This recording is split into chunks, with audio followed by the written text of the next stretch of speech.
Bonjour mes chers amis du signe du Gémeaux. Je vous retrouve avec beaucoup de joie pour parler de ce mois de juin. J'espère que vous allez tous très très bien, que tout se passe bien pour vous. Vous noterez que je n'ai pas pu vous produire la petite vidéo habituelle sur la fin du mois de mai en l'occurrence, pour rentrer dans le mois de juin.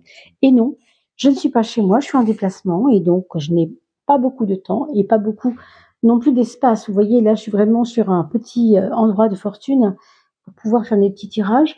Et mon Dieu, ce n'est pas si mal finalement, c'est quand même mieux que rien. Donc j'espère que vous ne serez pas trop, voilà, un peu déçus par le tirage, mais en tout cas, on est là pour tout de même honorer notre petit rendez-vous mensuel. Alors on produira bientôt les fameuses vidéos qui concernent les chemins de votre âme, les pas que votre âme a à faire au fur et à mesure de l'année. Donc 4 saisons, 4 grands pas pour cette âme qui est incarnée dans ce corps que nous sommes nous-mêmes. Nous sommes un corps, mais dont une âme est en train de vivre une expérience.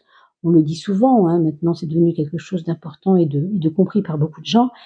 Nous sommes un être spirituel qui vient vivre une expérience physique, une expérience terrestre, une expérience de corps en fin de compte, mais nous sommes une âme. Et donc il ne faut pas l'oublier, surtout qu'en ce moment, les vibrations montent, évidemment, les fréquences vibratoires montent de plus en plus. Donc notre âme est amenée de plus en plus à se manifester en nous. On le ressent pour beaucoup d'entre nous, n'est-ce pas?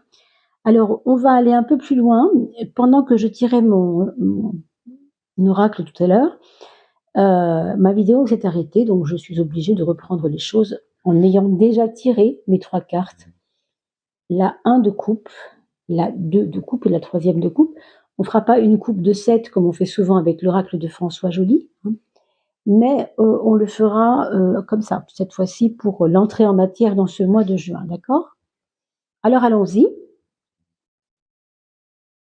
On avait donc la causalité et on avait ici la retraite. Et puis ça nous parlait aussi de choisir un camp par rapport à une posture intérieure. Quand on parlait tout à l'heure, je vais donc me répéter un peu puisque ma vidéo s'est arrêtée. On parlait de réaction en chaîne et on parlait de un moment pour vous, en tout cas, où vous remettez en question des observations personnelles de votre vie, de ce que vous avez fait, de ce qui a possiblement été ce qu'on pourrait appeler des erreurs. Ce ne sont jamais des erreurs, ce ne sont jamais des erreurs. C'est simplement que nous avançons à notre niveau comme nous pouvons et que ce que nous faisons a toujours des conséquences. Autrement dit, la causalité démontre la cause. J'en suis là aujourd'hui parce que, voilà, j'étudie simplement pourquoi j'en suis arrivée là. Quand c'est très positif, c'est toujours très agréable.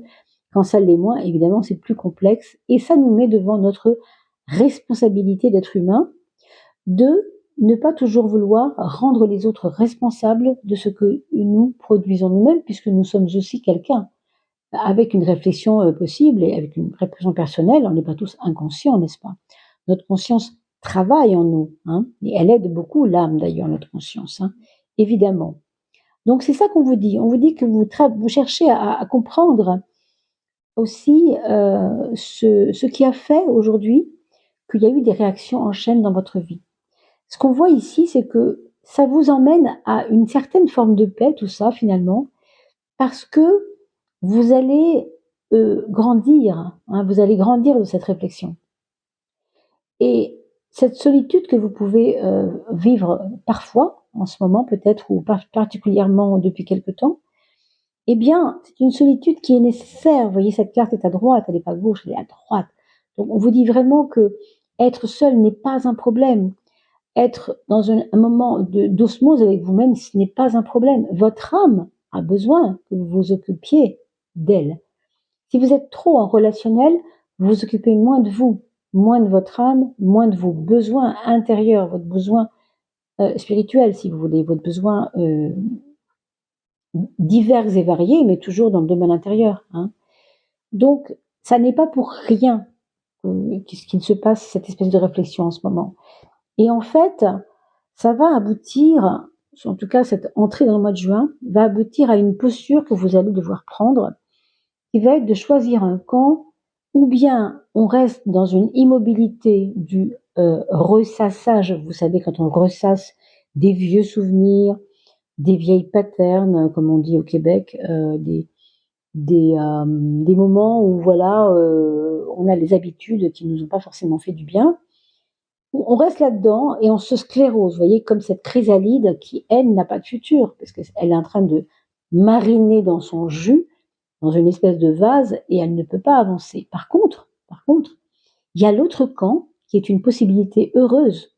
On le voit avec le bleu du ciel, on le voit avec cette chrysalide qui nous invite bientôt à nous envoler à travers la petite lucarne où le ciel nous attend. Vous voyez, le petit papillon est bien en effet déjà dessiné dans les petits vitraux de cet endroit. Hein. Donc on vous dit ici de choisir une posture intelligente par rapport à votre besoin. Vous avez le choix de la stagnation, c'est toujours un choix hein, au bout du compte. Vous pouvez aussi vous dire, mais non, j'ai des ailes, pourquoi je m'en sers pas? Pourquoi je vais continuer comme ça à m'empêcher d'être libre? Pour moi, c'est un challenge avec votre propre liberté retrouvée. Quand on parle de vol du papillon, on parle évidemment de liberté, hein, de liberté intérieure, de liberté personnelle. Voilà un peu comment vous entrez dans ce mois de juin, de quelle façon, hein, avec quelle posture. Alors, on va maintenant regarder quelles est un petit peu les énergies qui vous attendent pour ce mois de juin. Voilà. Et puis, je vais en poser évidemment les cartes suivantes, mais je vais faire une petite pause et je vous reprends dans 3 secondes pour gagner un petit peu de temps. Voilà, nous avons posé nos 12 cartes, les 12 maisons, avec évidemment le point faible, le point fort, et évidemment tous les autres domaines de l'existence.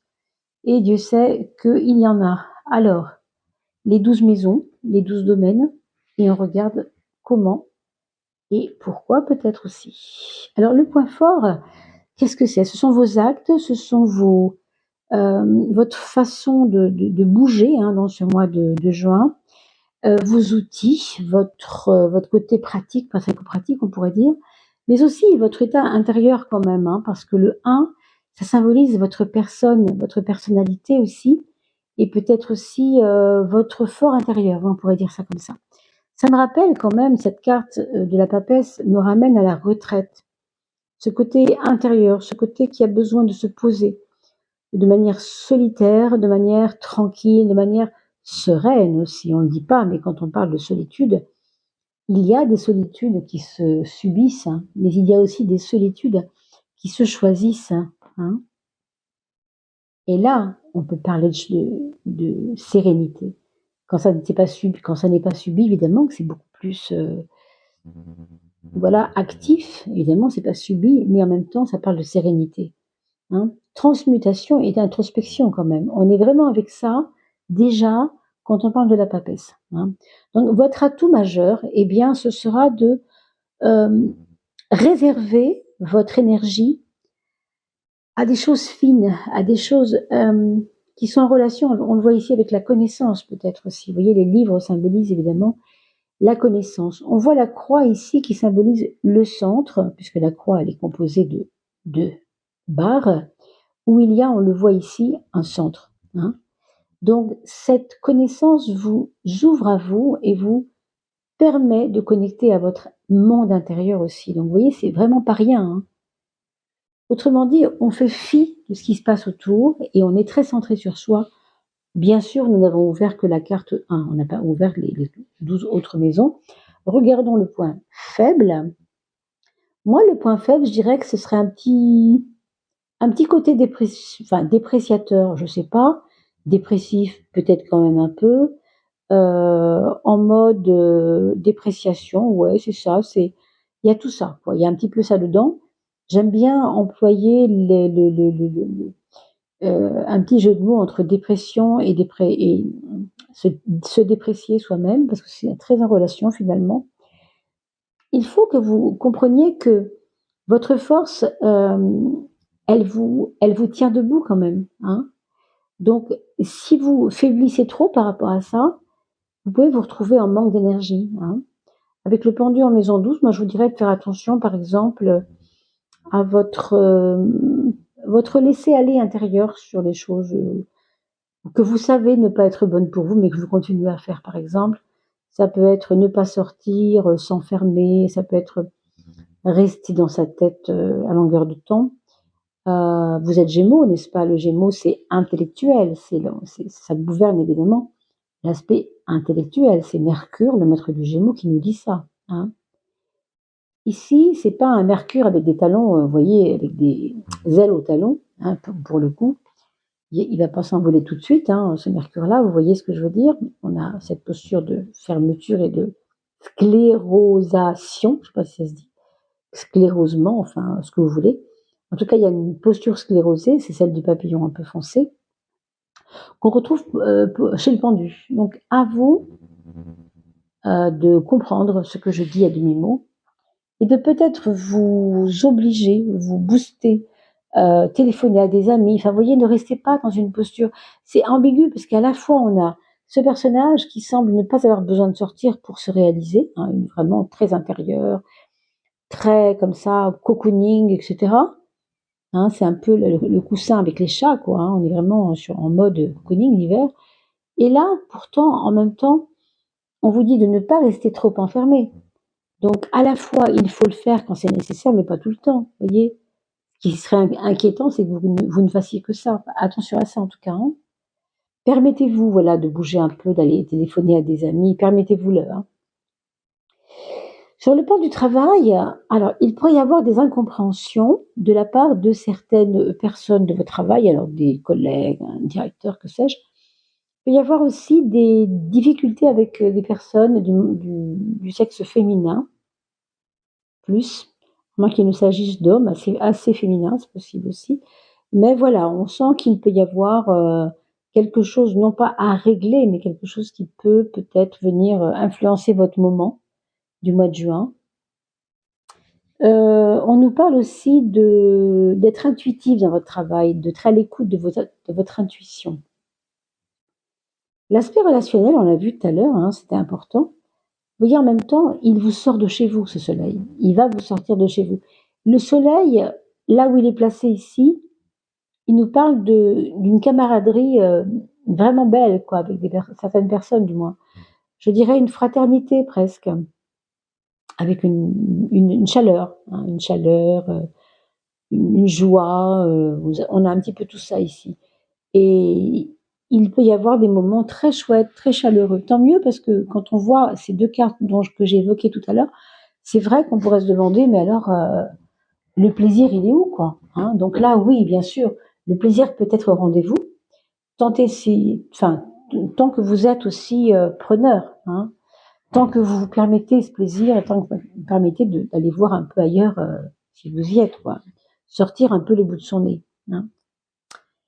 Alors, la maison 3, c'est la maison qui symbolise le Gémeaux, puisque c'est hein, en relation avec le mental. Et puis c'est le troisième signe, hein, Bélier, Taureau, Gémeaux, symboliquement, bien sûr, toujours. C'est le mat qui vous dit de lâcher prise par rapport à certains concepts, certaines idées, peut-être même certains idéals de quelque chose. Idéal du couple, idéal de la famille, idéal déçu du travail là où on avait envie de ça et finalement ça ne veut pas se faire, alors on est un peu...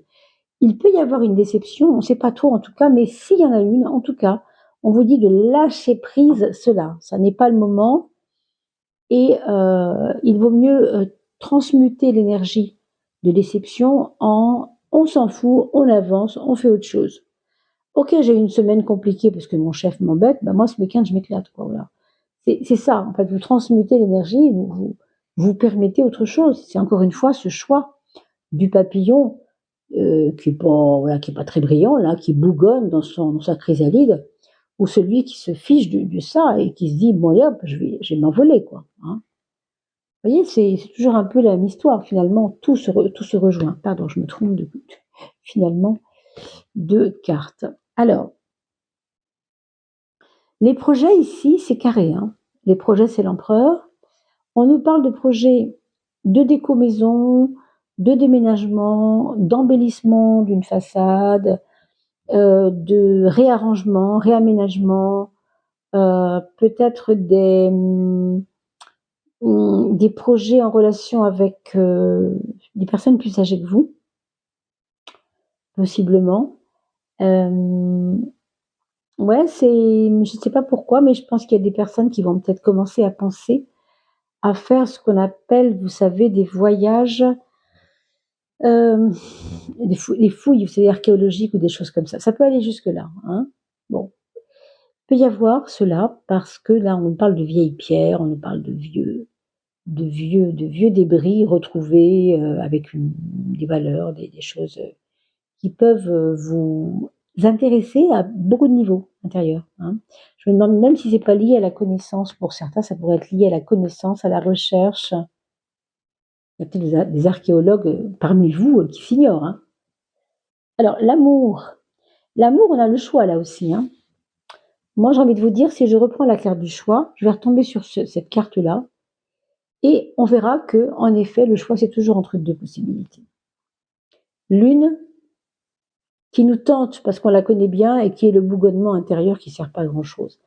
Et l'autre qui va nous demander des efforts pour sortir de notre coquille, c'est le cas de le dire. La coquille, c'est la chrysalide. Pourquoi? Parce qu'il y a un vol à la clé. Il y a un étirement vers le haut à la clé, hein. On transmute, hein, on change. Mais ça ne peut pas se faire facilement, évidemment, hein, pas toujours. Donc dans l'amour, on aura cette problématique aussi. Avec l'autre, c'est super bien, mais est-ce que je choisis de garder la relation telle qu'elle est avec lui ou avec elle? Ou est-ce que je m'en contente pas et on avance et on fait autre chose? Dans un sens, dans un autre. Il y aura des choix à faire en tout cas. Est-ce que je me rapproche de lui? Est-ce que je m'éloigne de lui? Est-ce que elle ou lui a besoin de quelque chose que je ne vois pas et je dois prendre une posture de choix par rapport à ça parce que il me demande ceci, il me demande cela et moi je ne sais pas répondre. Ça va vous demander une interrogation en tout cas, ça va vous faire réfléchir, hein. Et puis possiblement un choix bien entendu. Pour les personnes qui vivent seules, cette carte-là va nous donner envie d'harmoniser un peu, non pas seulement les relations avec les autres, mais aussi harmoniser votre propre vie. Est-ce que mon job, tel que je le conçois aujourd'hui, mes horaires correspondent à ce que j'aime? Est-ce que j'aurais pas intérêt à essayer de trouver quelque chose qui me correspond mieux? Vous voyez? Parce qu'il y a un côté spleen dans le travail. On ne sait pas trop de quoi ça vient, mais peut-être un relâchement de quelque chose. C'est peut-être l'équipe qui se relâche un peu et qui vous donne l'impression de ne pas vous suivre. Alors du coup, c'est pas forcément vrai. Et ça peut être votre ressenti aussi, hein. Laissez-moi des commentaires, hein, mes amis. Je serai très heureuse de vous lire. Ici, vous avez dans la maison 4, le foyer, la justice.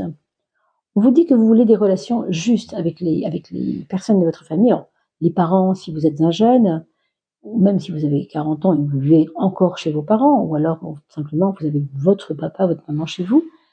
On nous parle d'équité, on nous parle de justice. Il peut y avoir des documents à fournir pour aider le papa, la maman, l'enfant, enfin qui est là avec vous, dans la scolarité si c'est le cas, dans la suite de la succession, si vous voulez, hein, ça peut être lié à des successions, puisque on touche au domaine juridique et patrimonial pour le coup, donc ça peut tout à fait être lié.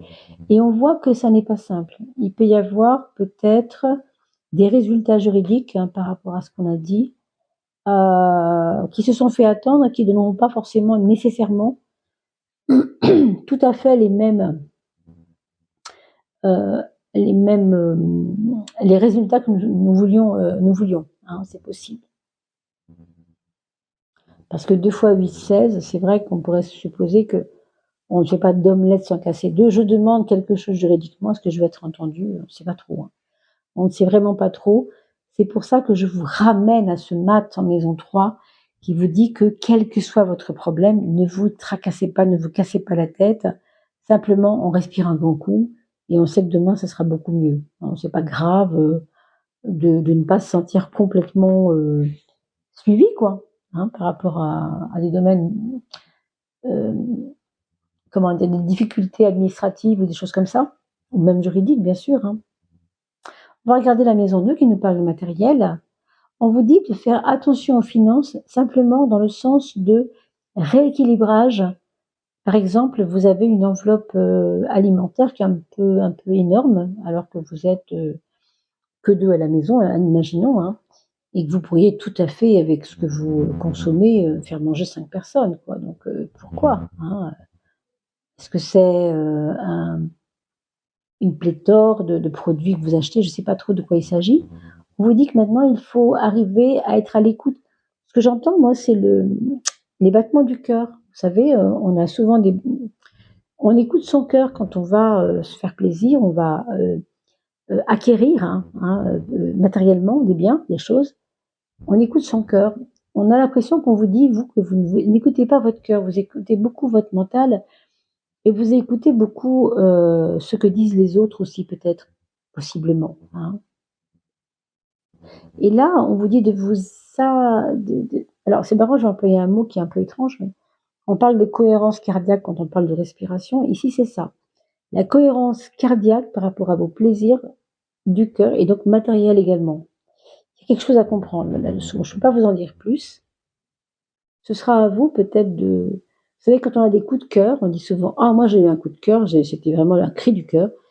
Il y a quelque chose de ça dans votre façon de consommer. Voilà, on ne sait pas trop pourquoi, mais je pense qu'il faudrait s'y pencher, ce serait intéressant, parce qu'on sent qu'il y a... on a parlé de la paix tout à l'heure, vous vous rappelez, réharmonisation, un temps pour soi, besoin de solitude, retraite, le côté retraite spirituelle, le côté intérieur, comme si ça vous mettait en paix de consommer, voilà, de consommer. C'est peut-être ça aussi, il y a peut-être un petit peu de ça. Vous avez l'impression que ça vous apaise.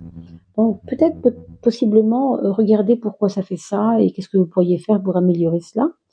Malgré tout, regardez, vous avez la roue de la fortune, donc une carte plutôt bougeante, optimisante, au-dessous de la tempérance, donc comme une résultante dans votre esprit, liée au matériel que vous êtes en train d'essayer d'harmoniser. Donc là, pour le coup, ici, on a l'impression qu'il peut y avoir une aide, je ne sais pas de qui ou de quoi pourrait provenir cette aide, mais elle peut améliorer aussi le quotidien financièrement, hein. On a l'ermite sur la maison 9. Bon, en soi, c'est pas très parlant, sauf que je trouve quand même, elle est quand même à sa place, puisqu'on est dans la 9e maison, c'est l'ermite. Et l'ermite, c'est ce côté de grandeur philosophique, c'est-à-dire j'ai la capacité de regarder ma vie avec un œil serein et un œil de sage, quoi, hein. Je suis pas passionnée par ce qui se passe, je prends du recul, je m'installe sur ma petite montagne et je regarde comme ça les événements de ma vie avec tranquillité d'esprit. Il y a un côté détaché malgré tout, hein, qui va s'installer tout ce mois de juin. Ça, c'est quand même très rassurant, surtout quand on est Gémeaux, hein, parce que le Gémeaux a tendance à être réactif, nerveux dans la relation, dans les stimuli de l'extérieur, vous voyez. Quand ça va pas au boulot, ça va avoir une incidence sur tout le reste. Si ça va pour un amour, ça va avoir une incidence sur tout le reste. Si ça va pas au niveau de ma santé, ça va avoir une incidence sur tout le reste. Le Gémeaux est comme ça. Le Gémeaux est sensible dans le sens sensible nerveux, si vous voulez, hein. Donc c'est quand même à surveiller. Et cet ermite vous donne une espèce de tranquillité pour ce mois de juin qui va vous aider à transmuter encore une fois cela, hein. Alors, je voulais aussi vous dire que si vous êtes Gémeaux, c'est beaucoup plus flagrant que vous êtes influencé par le signe des Gémeaux si vous avez moins de 42 ans. À partir de 42, 43 ans, à cause de l'opposition uranienne, hein, dont je ne parlerai pas tout de suite, bien sûr, ce sera trop long, il s'avère qu'on tient plus de l'ascendant à partir des 42, 43 ans. Voilà, je voulais quand même vous annoncer cela parce que on me demande souvent, mais alors à quoi sert l'ascendant? Mais alors pourquoi je serais plus ascendant que signe? Non, c'est pas comme ça. On est avec un signe, on est influencé par son signe, et à 42, 43, 45 ans, selon les cas, ou même 40 ans hein, pour certains, eh bien, on commence à être influencé par le signe ascendant. Alors voilà pour le monde intérieur, quelle est votre prise de conscience quant à ce monde intérieur qui vous habite, autrement dit, votre âme, le travail de votre monde intérieur, etc. Eh bien, on a un 6. Et le 6, en dehors du fait qu'il s'agit d'un choix, nous place dans une posture aussi d'harmonisation. Je l'ai beaucoup dit, mais c'est important. Donc, vous êtes dans ce moment en train de vous examiner, c'est ça que je sens, vous examinez dans vos capacités à supporter plus ou moins bien les événements. Voilà ce que je vois. Hein. Et donc, c'est ça votre posture. Quand je supporte plus ou moins bien un événement, si c'est plutôt pas bien, alors je m'enferme dans ma chrysalide, je ne sais pas trop en sortir. Et quand je supporte plutôt bien un événement, alors là, je peux m'envoler, c'est pas grave, ça passera. Vous voyez, c'est un peu ça, en fin de compte. Hein. On pourrait même dire que le mat, la liberté, c'est lui. On a parlé de liberté tout à l'heure aussi, rappelez-vous, je vous ai dit ça au début du tirage. Et la chrysalide marron, c'est un peu en mode, voilà, intériorisé. Sauf qu'évidemment, là, on nous parle de sagesse, là, on nous parle de sclérosé, d'être enfermé négativement, parce que ce papillon ne donnera pas, ce chrysalide ne donnera pas de papillon. D'accord? Alors, on a ici le 19 pour votre monde extérieur, magnifique. Le 19 va ensoleiller votre mois de juin relationnellement et même matériellement aussi, je le crois. Je ne sais pas pourquoi, mais il y a une aide qui vient. Il y a un côté, vous savez, quand vous avez, c'est un peu le cas pour beaucoup de gens en France, hein, on a beaucoup attendu le soleil, et puis on ne le voyait pas. Puis tout d'un coup, waouh, ça y est, il fait beau. C'est un peu ça, hein. Il y a un côté comme ça au niveau extérieur dans votre vie, à travers votre travail, parce que ça avait du mal à, quelque chose qui avait du mal à passer. Et puis, vous allez voir qu'au mois de juin, tout doucement, ça va se mettre en route. Ça va briller, hein, le soleil va rebriller. D'ailleurs, il est là, dans vos relations aux autres, c'est quand même très beau. Donc, c'est vraiment un très joli tirage. On va regarder pour finir la carte de l'âme. Est-ce que votre âme va nous donner un petit conseil? Alors, attendez, parce que comme je ne suis pas censée les regarder, hein, donc on y va doucement. Et voilà. Mes amis Gémeaux ou ascendant Gémeaux, on a ton corps est ton sanctuaire. Ici, on voit, alors, on pourrait imaginer, hein, par là où nous y arrivons à la vie, on pourrait voir ici l'entrée de la vie, hein, la vue, si vous voulez, ou tout simplement l'entrée ou sortir aussi du ventre de maman pour venir au monde. On voit ici qu'on vient d'abord avec ce corps, très important. Et on le voit ici, elle s'entoure de ses mains comme pour se rassembler elle-même.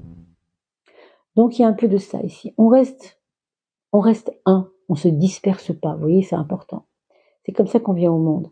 Ton corps est ton sanctuaire. D'ailleurs, les bébés se mettent souvent en boule, hein, vous voyez, pour reproduire ce cocon. Hein. Ton corps est ton sanctuaire. Quand on parle de sanctuarisation, on parle de sacré, de retrouver son centre et son côté sacré. La perception, l'être et l'incarnation. Parfois, des mots que tu ne comprends pas car tu ne les ressens pas. Qu'est-ce que tu ne ressens pas? Ton corps? Regarde-le sans jugement. Chaque partie qui le compose, apaise-le, ce corps. Ressens-le, ce corps. Tu es la personne qu'il lui faut. Vous voyez, on parlait tout à l'heure de l'âme, et on voit ici qu'il y a comme un réajustement de l'âme par rapport au corps que vous devez absolument créer en vous, un réajustement. Hein. C'est très très beau, je vous invite vraiment à faire une réflexion là-dessus, c'est très profond, moi je trouve que ce tirage a été assez profond quand même.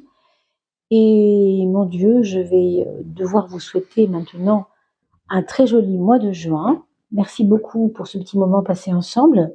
On se retrouve pour les vidéos concernant les saisons de l'âme. Je vous dis à très très vite.